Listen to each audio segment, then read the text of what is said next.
ఇప్పుడు బుక్ చేసుకుని తర్వాత ఏదైనా ప్రాబ్లమ్ వచ్చిన వాళ్ళు ఉంటారు. సపోజ్ ఇప్పుడు నేను బుక్ చేసుకుంటాను. మేలో వెళ్ళాలనుకుంటున్నాను హాలిడేకి. సో, అప్పుడు ఏదైనా ప్రాబ్లమ్ వచ్చింది. తర్వాత పోస్ట్‌పోన్ చేసుకునే అవకాశం ఉంటుందా దానికి?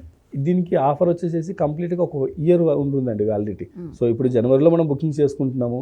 డిసెంబర్ 31వ తారీఖు వరకు, అంటే 2026 డిసెంబర్ 31వ తారీఖు వరకు వాళ్ళు ఏ ప్యాకేజ్‌లో అయినా సరే ట్రావెల్ చేయడానికి వీలుంటుందన్నమాట. మేలోనే వెళ్ళాలి, లేకపోతే జూన్‌లోనే వెళ్ళాలి అన్న రిస్ట్రిక్షన్ ఏమీ లేదు. ఇయర్ మొత్తంలో ఏదో ఒక ప్యాకేజ్కి వాళ్ళు కట్టిన అమౌంట్ యూటిలైజ్ చేసుకోవచ్చు అనమాట. ఓకే. సో, ఏవైనా కూడా మనము డ్యూయల్‌గా ప్లాన్ చేసుకునే వాళ్ళు ఉంటారు. మనం సైట్ సీయింగ్ వెళ్ళాలనుకునే వాళ్ళు ఉంటారు. అలాగే టెంపుల్ విజిటింగ్ కూడా చేయాలి అనుకునే వాళ్ళు కూడా ఉంటారు. ఇండివిజువల్‌గా దానికే కూడా ప్లాన్ చేసుకునే వాళ్ళు కూడా ఉంటారు. సో, దేనికి మనం ప్లాన్ చేసుకుంటే దాన్ని బట్టే మీరు ప్యాకేజెస్ అలాగే షెడ్యూల్ చేసి పెడతారా? ఎగ్జాక్ట్లీ అండి. ఇప్పుడు మనం ఏవైతే గ్రూప్ టూర్స్ ఉన్నాయో డిస్కస్ చేసినట్టుగా ఒక 50 రకాల డొమెస్టిక్ ప్యాకేజెస్ ఉన్నాయన్నమాట. ఇవన్నీ కూడా ఏంటంటే ఎవ్రీ మంత్ ఫిక్స్డ్ డిపార్చర్స్గా రన్ అవుతాయి.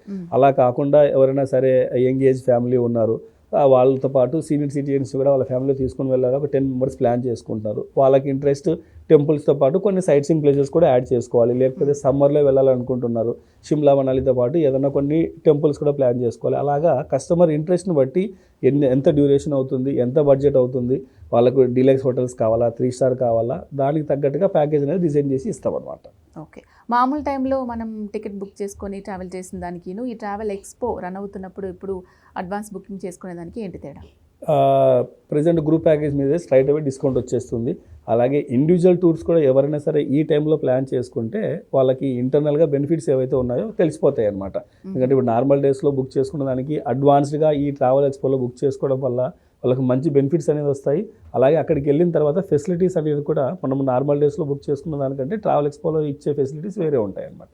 సో వాళ్ళు అది ప్యాకేజ్ చూస్ చేసుకున్న దాన్ని బట్టి ఉంటుందండి. ఓకే. మొత్తం ఆర్వీ టూర్స్ అండ్ ట్రావెల్స్ ఎన్ని బ్రాంచెస్ ఉన్నాయి? ఒకవేళ ఈ ఎక్స్పోకి సంబంధించి మనం ముందుగానే అడ్వాన్స్ బుకింగ్ చేసుకోవాలి, ఆఫర్ పొందాలి అనుకున్నట్లయితే ప్రేక్షకులు ఏం చేయాలి? ఎలా విజిట్ అవ్వచ్చు? అంటే ఆన్లైన్, ఆఫ్లైన్ ఎలా అయినా చేసుకోవచ్చు? ఏమైనా డౌట్స్ ఉంటే క్లారిఫై చేసుకోవచ్చా?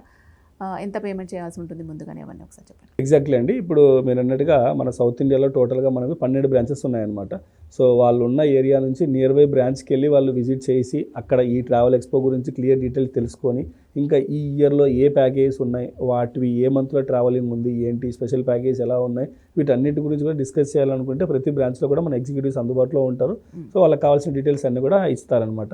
లేదు వాళ్ళు ఒకవేళ బ్రాంచ్ విజిట్ చేయడం ఇబ్బందిగా ఉంది, త్రూ ఫోన్ కాల్ వాళ్ళు ఎవరైనా డీటెయిల్స్ కావాలన్నా సరే వాళ్ళ నియరెస్ట్ బ్రాంచ్లో ఉన్నటువంటి బ్రాంచెస్ కాల్ చేసినా ఓకే, లేదు స్క్రీన్ మీద కనబడుతున్న నెంబర్స్ కాల్ చేసినా వాళ్ళకి కావాల్సినటువంటి డీటెయిల్స్ అన్నీ కూడా పీడిఎఫ్ ఫైల్స్ రెడీగా ఉన్నాయన్నమాట. వాళ్ళు ఏ టూర్ సెలెక్ట్ చేసుకున్నా ఆ టూర్కి సంబంధించిన డీటెయిల్స్ క్లియర్ ఐటినరీ వాళ్ళకి ఇమీడియట్గా ఒక 15 నిమిషాల్లో డీటెయిల్స్ అన్నీ వెళ్ళిపోతాయి అన్నమాట.